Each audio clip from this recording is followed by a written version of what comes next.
Shalom jemaat yang dicintai oleh Tuhan Yesus, diberkati oleh Tuhan, amin.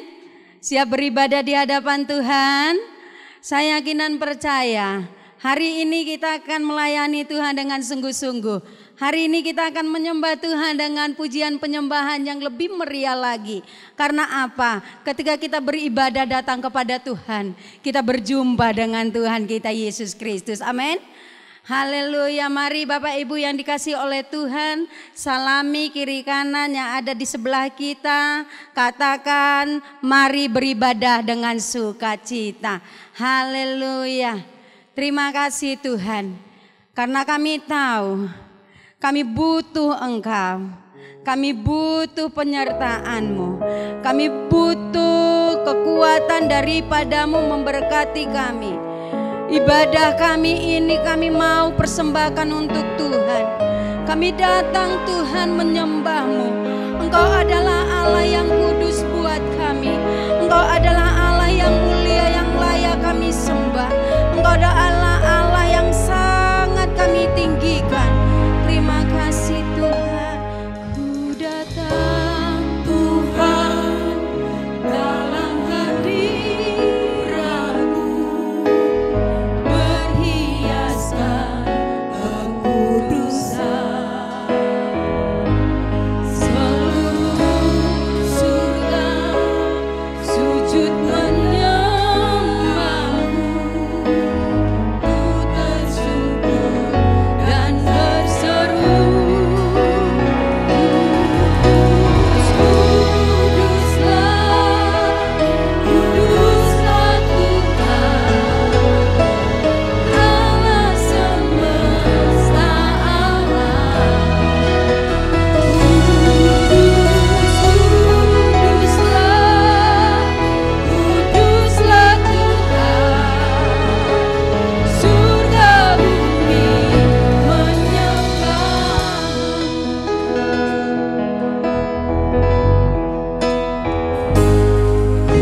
Dialah Allah yang layak kami tinggikan saat ini.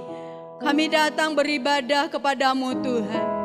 Kami tahu bahwa persembahan yang kami bawa hari ini adalah sebagai persembahan yang hidup, yang kudus dan yang berkenan kepada Allah. Kuduskanlah kami semuanya, jamalah kami, biar sukacita surga penuhi kami. Dan biarlah kami semua yang saat ini beribadah diberkati oleh Tuhan. Terima kasih Bapa yang baik. Kami menyerahkan ibadah kami saat ini hanya di dalam nama Tuhan kami Yesus Kristus kami berdoa dan mengucap syukur. Haleluya. Amin. Haleluya. Bapak Ibu yang dikasihi oleh Tuhan Yesus, hari-hari ini banyak sekali yang terjadi di dunia. Di bangsa kita, dalam hidup kita, ada banyak pergumulan yang kita hadapi. Ada banyak tantangan yang harus kita lalui. Tapi ingatlah bahwa satu sahabat kita, siapa namanya? Tuhan Yesus. Sahabat yang senantiasa menyertai kita. Dalam keadaan apapun, dalam kondisi apapun, Dia setia menjadi berkat dalam hidup kita. Haleluya. Terpujilah namamu Tuhan. Allahku baik, kasih setianya tidak akan pernah berubah, dahulu, sekarang, sampai selama-lamanya. Ada satu sobatku yang setia, tak pernah ditinggalkan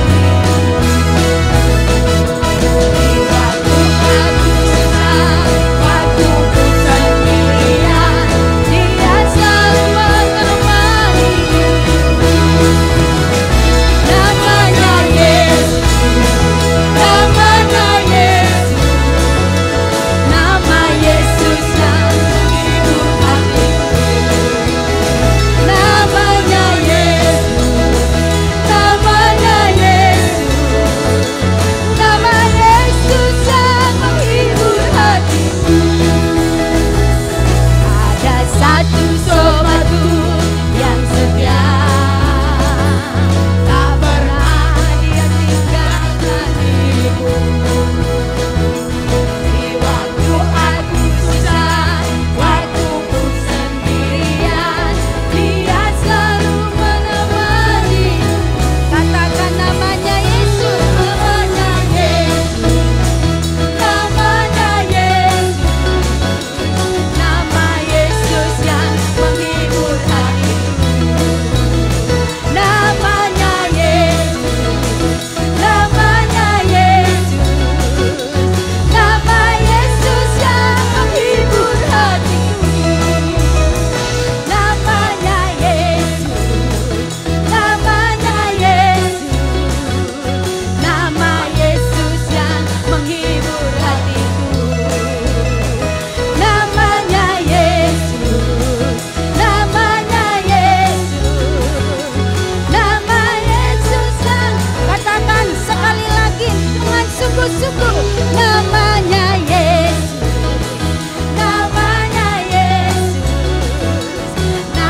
Hanya dekat Allah-Mu Bapa, hidup kami akan tenang.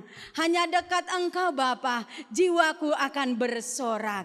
Terima kasih, kebaikan-Mu selalu melimpah atas kami semuanya.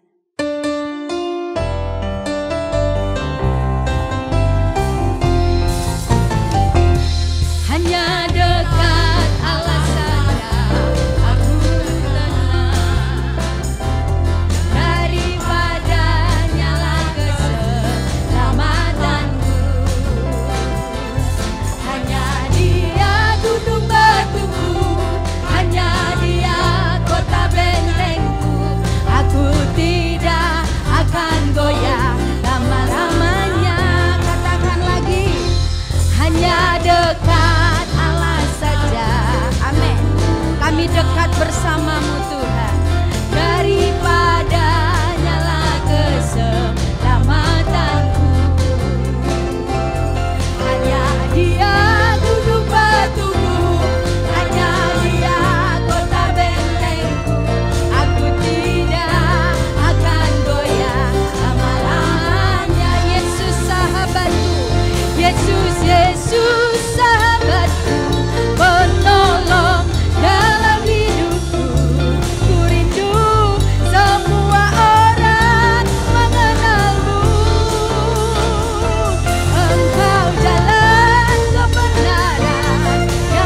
karena Engkau sesungguhnya adalah keselamatan buat kami. Kami bangga memiliki-Mu sebagai Tuhan dan Juru Selamat kami. Sungguh kami rindu ya Tuhan, hati kami haus akan Engkau. Kami rindu untuk terus berjumpa dengan-Mu, karena sesungguhnya kekuatan utama kami hanya Engkau ya Allah. Tidak ada satupun yang bisa kami andalkan di bumi ini. Dan Tuhanlah yang mengenal pribadi kami. Tuhanlah yang mengerti akan masalah hidup kami. Tuhanlah yang begitu cinta kepada kami. Jamahlah kami semua yang saat ini memuji Engkau ya Allah. Urapilah kami mau menyembah-Mu lebih lagi. Makasih Yesus.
kerinduan kami Bapa.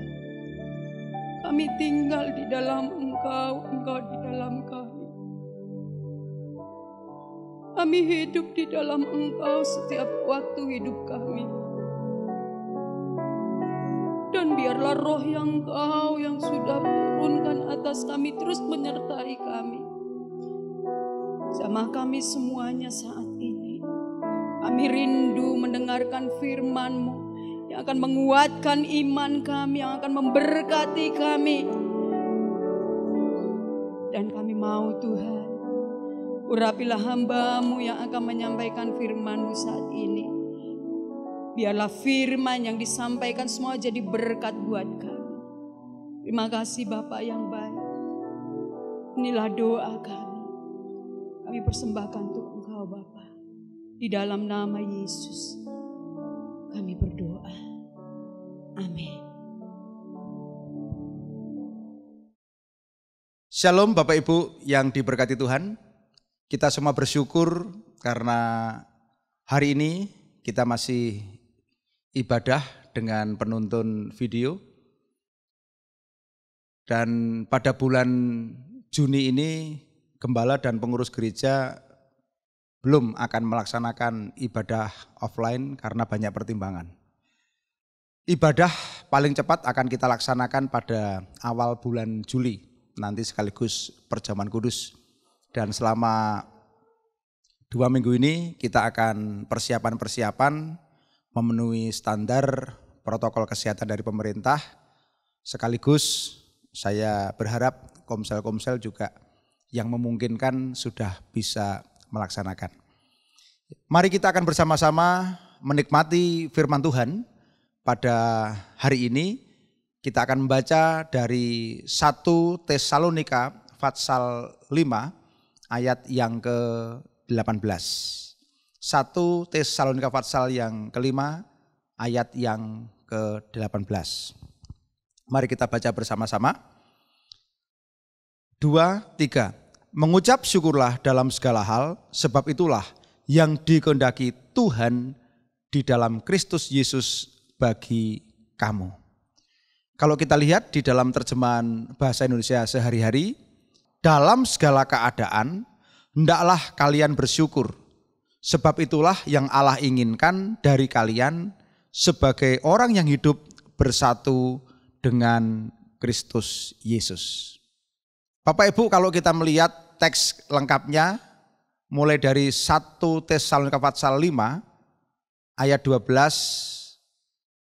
sampai ayat 22, surat Rasul Paulus, tulisan firman Tuhan, ditujukan kepada jemaat di Tesalonika, memiliki tujuan memberikan pengajaran, memberikan dorongan dan keteguhan iman kepada jemaat-jemaat yang ada di Tesalonika.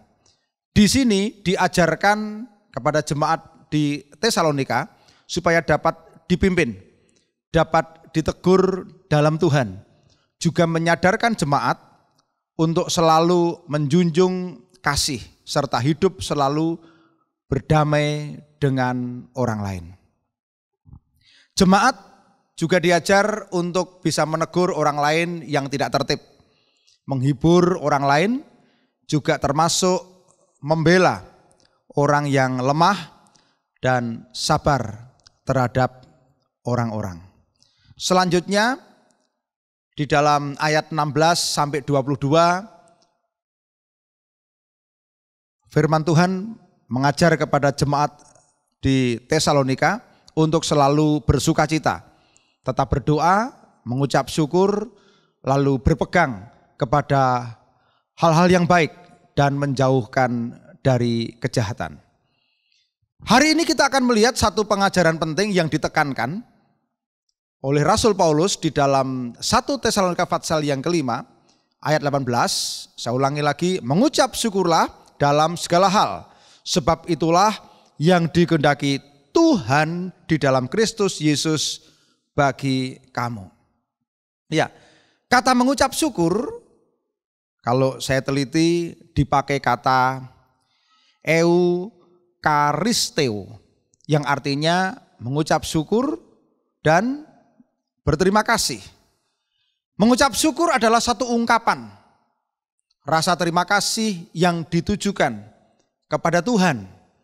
Rasa terima kasih itu sering kita ungkapkan di dalam keadaan yang baik. Misalnya kita baru saja menerima berkat, kita baru saja menerima hadiah, atau mungkin kita baru sembuh dari penyakit, atau bisa juga pada saat kita baru saja mengalami kelepasan atau mendapatkan jalan keluar ketika ada suatu permasalahan. Nah, sebagai orang percaya tentu tidak sukar untuk mengucap syukur dalam kondisi seperti itu. Dalam kondisi yang baik, semua keadaan sesuai dengan yang kita harapkan, tidak susah untuk mengucap syukur. Namun sisi lain, kata mengucap syukur dalam teks ini yaitu mengucap syukur dalam segala hal. Berarti mengucap syukur ketika kita menerima hal-hal yang menurut kita tidak baik.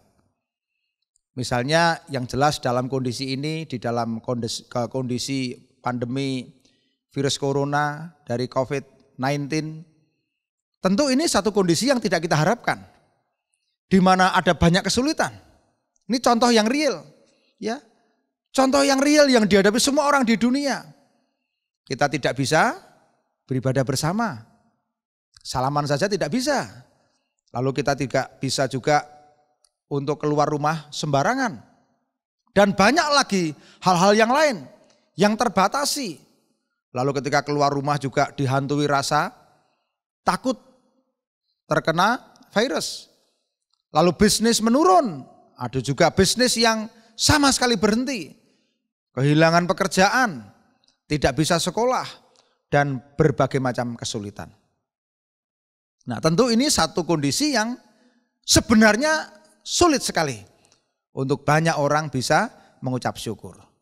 Oleh karena itu dalam kondisi ini sebagai orang percaya, kita tidak boleh hanya mengeluh saja.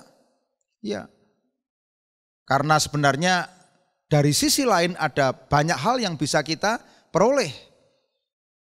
Kenapa? Dengan adanya kita banyak di rumah, misalnya kita punya banyak waktu untuk ada di rumah, bersekutu dengan keluarga, mulai membangun doa, misbah keluarga, komsel keluarga, yang dulunya tentu saja sibuk sendiri-sendiri. Lalu bagi anak-anak pelajar, ya di rumah tentu yang memiliki peralatan bisa memperdalam, belajar komputer, belajar menekuni hal-hal yang baru, yang semuanya pasti akan mendatangkan manfaat. Lalu yang pasti juga seluruh orang di dunia dengan kondisi ini juga diberi kesempatan untuk apa? Belajar hidup sehat, belajar hidup bersih. Dan masih banyak lagi. Dalam satu sisi ada banyak kesulitan, tapi ada sisi-sisi lain yang sebenarnya kita bisa diuntungkan, bisa belajar. Nah, oleh karena itu dari teks ayat mengucap syukur dalam segala hal ini, kalau kita lihat kebenarannya, rasa syukur itu adalah dasar dari sukacita, dasar dari kebahagiaan. Bukan karena seseorang bahagia, maka dia bisa mengucap syukur. Bukan, terbalik. Melainkan apa? Seseorang mengucap syukur, maka dia akan bahagia. Kenapa? Karena rasa syukur itu memberi kita banyak kekuatan. Orang yang bersyukur itu walaupun mengalami tekanan, mengalami masalah, tetap dia bergairah. Ya. Rasa syukur membuat kita punya kekuatan di tengah-tengah masa kesukaran. Karena apa? Karena kalau tidak bersyukur, waduh, orang yang tidak bersyukur punya apapun seperti nggak punya. Ya, orang punya berbagai macam fasilitas, orang punya banyak hal seperti nggak punya karena tidak bersyukur. Ya, bersyukurlah untuk suamimu, bersyukurlah untuk apa? Istrimu, bersyukurlah untuk anak-anakmu. Kenapa? Karena mengucap syukur berarti kita memuliakan Tuhan. Mengucap syukur berarti kita taat kepada perintah Tuhan. Kalau Tuhan berkata, mengucap syukurlah dalam segala hal, berarti itu adalah perintah Tuhan. Ya, kita berarti taat kepada perintah Tuhan. Dan itu semua akan membuat hidup kita, pelayanan kita, ibadah kita menjadi lebih bergairah. Ya, kalau kita hidup, ya hidup kita, ibadah kita, pelayanan kita hanya didorong karena hal-hal yang seperti kewajiban, seperti hanya tugas, maka hidup kita, pelayanan kita, ibadah kita akan menjadi sesuatu yang membosankan dan hampa. Nah, oleh karena itu rasa syukur terhadap apa yang kita lakukan itu akan mendorong kita untuk kita mekar menjadi luar biasa. Lalu saudara, jangan lupa mengucap syukur adalah bentuk dari kedewasaan rohani. Jadi seseorang yang tidak bisa mengucap syukur berarti sebenarnya dia adalah kanak-kanak rohani. Dan satu hal yang penting, mengucap syukur itu sifatnya terimpartasi, sifatnya menular. Ya, seorang bapak yang tidak punya kebiasaan mengucap syukur, jangan harap istrinya juga biasa bersyukur. Jangan harap anaknya juga biasa bersyukur. Oleh karena itu mengucap syukur itu harus menjadi gaya hidup orang percaya. Kenapa? Kenapa kita harus memiliki gaya hidup mengucap syukur? Karena yang pertama, Tuhan berdaulat dan memegang kendali atas segala kesusahan. Ya, saudara, kita sebagai orang percaya mempunyai Tuhan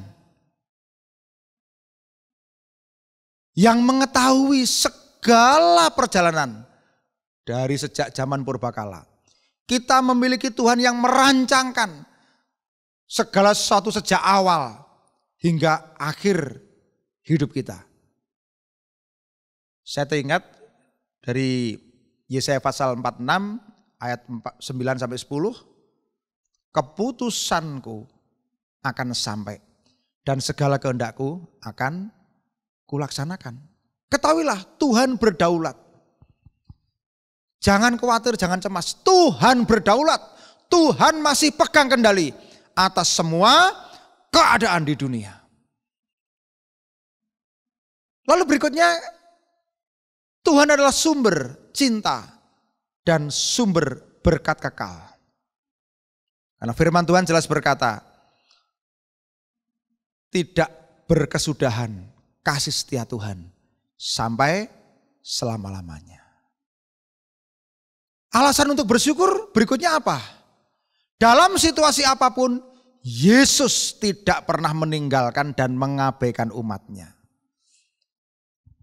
Dan firman Tuhan berkata dengan jelas, tidak sekalipun Tuhan akan meninggalkan umatnya. Tuhan juga mendengar setiap doa kita. Mata Tuhan tertuju pada orang benar, telinganya kepada teriak mereka yang minta tolong. Apabila orang benar berseru-seru, maka Tuhan akan mendengarkan dan melepaskan mereka dari segala kesesakan. Saudara, lewat ayat ini sebenarnya saya banyak sekali meneliti kebenaran firman Tuhan. Kenapa kita harus mengucap syukur? Bahwa sebenarnya lewat apapun yang kita alami, Tuhan sedang membentuk kita untuk menjadi serupa dengan Kristus. Apapun yang kita alami. Ya. Kenapa? Karena penderitaan sifatnya hanya sementara. Paulus mengingatkan jemaat di Korintus bahwa segala penderitaan yang dialami oleh orang-orang percaya hanya sementara. Ya, puncak ini, gunung tinggi itu ada puncaknya. Ya, lembah ada dasarnya. Dunia ini tidak ada yang tetap. Tidak ada sesuatu yang tetap di dunia ini. Ya, pasti akan berakhir. Walaupun kemarin saya menyaksikan satu video dari pastor conference yang di Singapura itu bahwa virus ini akan lenyap baru 5 tahun. Kira-kira. Ya, paling cepat vaksin akan ditemukan paling cepat dalam waktu 2 tahun. lalu memproduksi untuk sekian miliar orang ini, ya paling cepat 2 tahun. Lalu kalau antivirusnya sudah ada, vaksinnya sudah ada, untuk menyuntikkan rata ini ya paling cepat kira-kira setahun. Ini bukan pendapat saya. Tapi pasti ada berakhirnya. Jangan berharap, jangan beranggapan ini cepat hanya berapa bulan. Enggak. Tapi ingat saudara-saudara, Tuhan masih pegang kendali. Iya. Saudara, atau ada di antara saudara-saudara yang hari ini mengalami PHK, kehilangan pekerjaan, tidak lagi diperhatikan oleh bos atau majikan, lalu menjadi kecewa, tertekan. Ingatlah, Tuhan dekat dengan orang-orang yang tertekan. Atau ada di antara saudara-saudara yang baru mau lulus sarjana ini. Waduh Tuhan, kenapa kok saya lulusnya ya pas ada pandemi seperti ini. Yang punya pekerjaan saja pada diberhentikan, di PHK dikurangi. Tentu saja lapangan pekerjaan juga menjadi sulit, persaingan semakin meningkat. Ya saya dengar sendiri ada kesaksian salah seorang yang baru mau lulus saja, waduh saya akan mengalami tantangan yang lebih besar. Ya, tapi jawabannya apa? Tuhan pegang kendali. Tuhan setia untuk anak-anaknya. Ya, saudara, Tuhan tidak akan pernah membiarkan kita mengalami ini terus-menerus sepanjang hidup kita.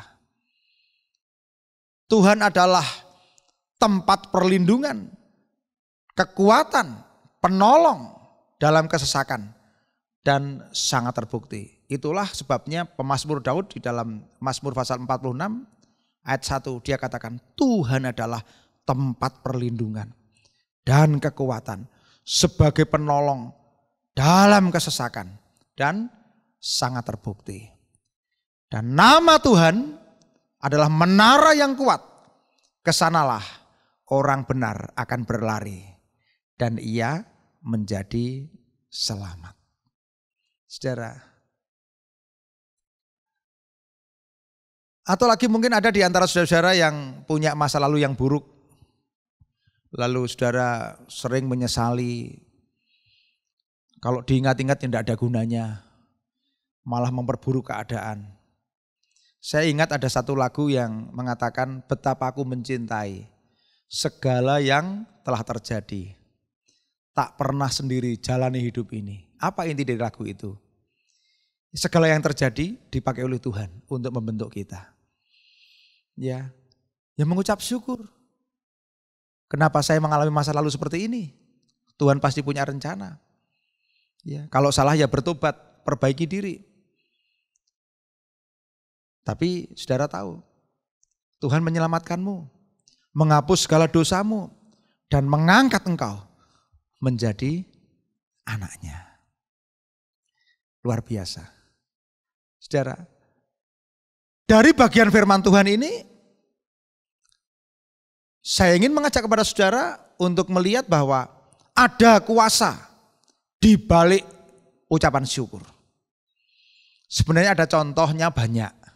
Tapi hari ini karena keterbatasan waktu, kita akan melihat 2 contoh. Ada kuasa di balik pengucapan syukur. Yang pertama, pengucapan syukur itu membawa pelipat gandaan. Saya melihat dan saya teliti dalam Yohanes pasal 6 ayat 11-14. Khususnya Yohanes pasal 6 ayat 11. Saudara baca, buktikan. Yohanes 6 ayat 11. Saya baca, lalu Yesus mengambil roti, mengucap syukur dan membagi-baginya kepada mereka yang duduk di situ. Demikian juga dibuatnya dengan ikan-ikan itu sebanyak yang mereka kehendaki. Ada kata mengucap syukur. Yesus ketika pelayanan ada 5.000 orang laki-laki. yang ikut. 5.000 orang itu sore harinya lapar. Bayangkan 5.000 orang. Lalu dari seorang anak kecil hanya ada 5 ketul roti dan 2 ekor ikan. Lalu apa yang terjadi? Jelas itu tidak akan cukup. Yesus mengucap syukur. Apa yang terjadi? Yang terjadi adalah pelipat gandaan. Roti dibagi kepada 5.000 orang laki-laki dan sampai sisa 12 bakul. Sama dengan saudara-saudara sekarang hidupmu ada banyak keterbatasan. Ada banyak keterbatasan. Saya yakin banyak keluarga di antara keluarga yang mengalami keterbatasan. Praktekkan mengucap syukur. Di dalam pengucapan syukur ada pelipat gandaan. Ya. Sekarang kita belajar yang kedua. Ada kuasa di dalam pengucapan syukur. Ucapan syukur menghancurkan musuh kita.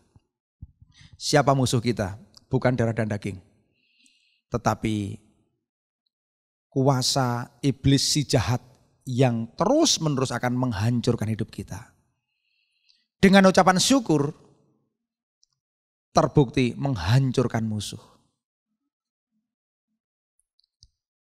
Saya belajar dari seorang raja yang bernama Yosafat. Yosafat berhadapan dengan krisis terbesar di dalam hidupnya. Menghadapi musuh dari bangsa Moab, Bani Amon, dan dari orang-orang pegunungan Seir. Ya. Bangsa Moab, Bani Amon, pegunungan, orang-orang dari pegunungan Seir mengepung Israel. Tidak ada harapan. Pasti kalah secara manusia. Apa yang dilakukan oleh Yosafat? Ia mencari Tuhan, berdoa berpuasa. Mengumpulkan orang untuk berdoa berpuasa. Mengakui ketidakmampuan di hadapan Tuhan. Kalau kita lihat di dalam 2 Tawarikh, pasal 20 ayat 1, dan seterusnya. Yosafat menaruh kepercayaannya kepada Tuhan. Lalu kita lihat di dalam ayat 21. Ini yang luar biasa. Mereka mengucap syukur. Saya baca dari 2 Tawarikh pasal 20 ayat 21. Setelah ia berunding dengan rakyat, ia mengangkat orang-orang yang akan menyanyi nyanyian untuk Tuhan dan memuji Tuhan dalam pakaian kudus yang semarak pada waktu mereka keluar di muka orang-orang bersenjata sambil berkata, nyanyikanlah nyanyian syukur bagi Tuhan bahwasanya untuk selama-lamanya kasih setianya. Ini yang luar biasa. Ada yang berkata gini, Pak ini teksnya kan memenangkan pertempuran dengan nyanyian Pak. Iya. Saudara harus ingat. Orang yang menyanyi, memuji, menyembah Tuhan itu dasarnya rasa syukur. Bahkan ibadah pun dasarnya adalah rasa syukur. Kepungan dari ketiga bangsa yang besar ini dihadapi mereka dengan nyanyian syukur bagi Tuhan. Lalu apa yang terjadi? Wah, yang terjadi kemenangan besar. Ketiga bangsa itu dikalahkan dengan luar biasa. Ya, mereka saling bertempur, saling membunuh, dan yang terakhir dihancurkan oleh orang Israel. Ya, saudara, sama dengan kehidupan kita juga banyak mengalami keterbatasan, kita juga banyak mengalami peperangan, dikepung banyak masalah, dikepung banyak problem persoalan. Tetapi ketika kita beribadah pada Tuhan, ketika kita bersyukur, ya kita menaikkan syukur. Tuhan yang berperang. Dan Tuhan beri kemenangan. Amin saudara. Amin. Amin yang di rumah-rumah. Saudara, sesulit-sulit pergumulan di tengah-tengah apa yang kita hadapi sekarang ini, Tuhan berkata, jangan hendaknya kamu khawatir tentang apapun juga. Tapi nyatakanlah dalam segala hal keinginanmu kepada Tuhan dalam doa dan permohonan dengan ucapan syukur. Mari yang di rumah baca ya, Filipi 4 ayat 6 dibaca bersama-sama. 2, 3.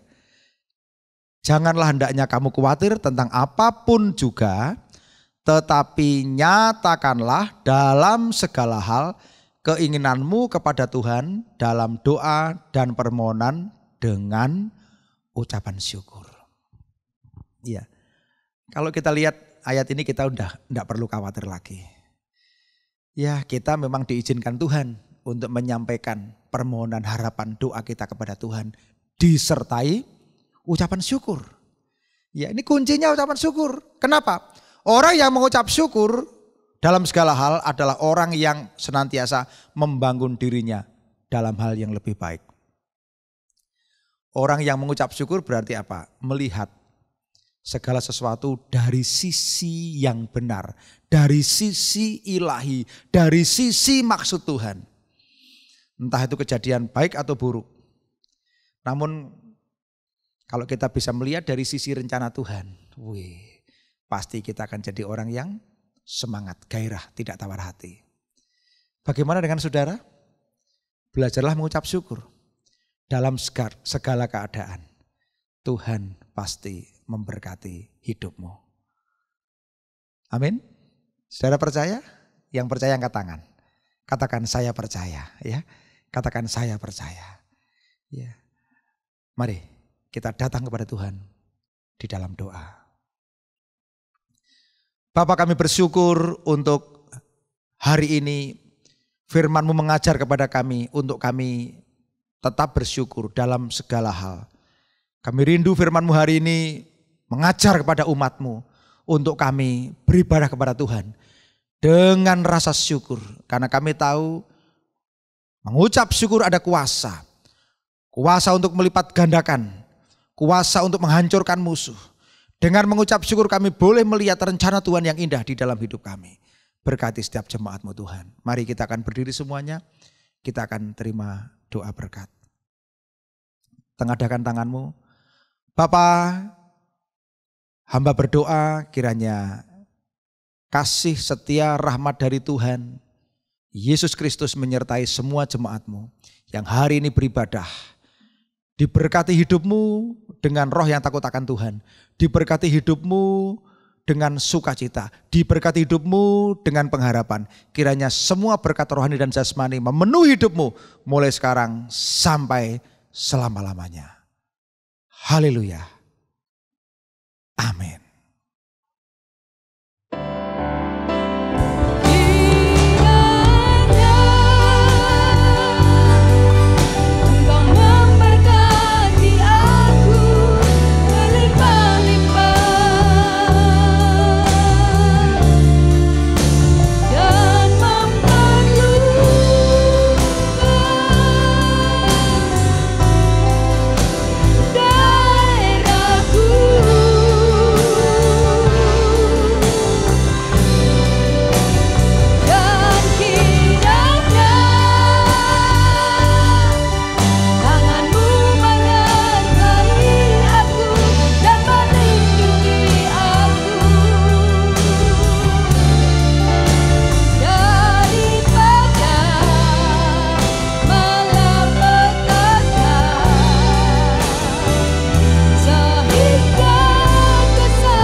Tuhan Yesus memberkati.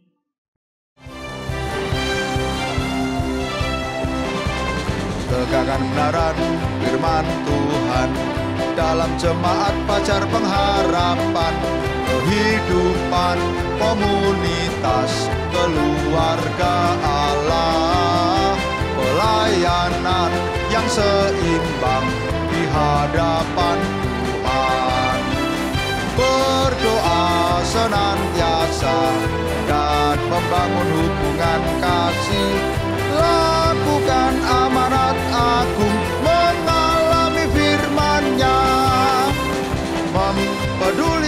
sosial dan melatih pemimpin. Di dalam lumbungnya Tuhan fajar pengharapan, mempedulikan sosial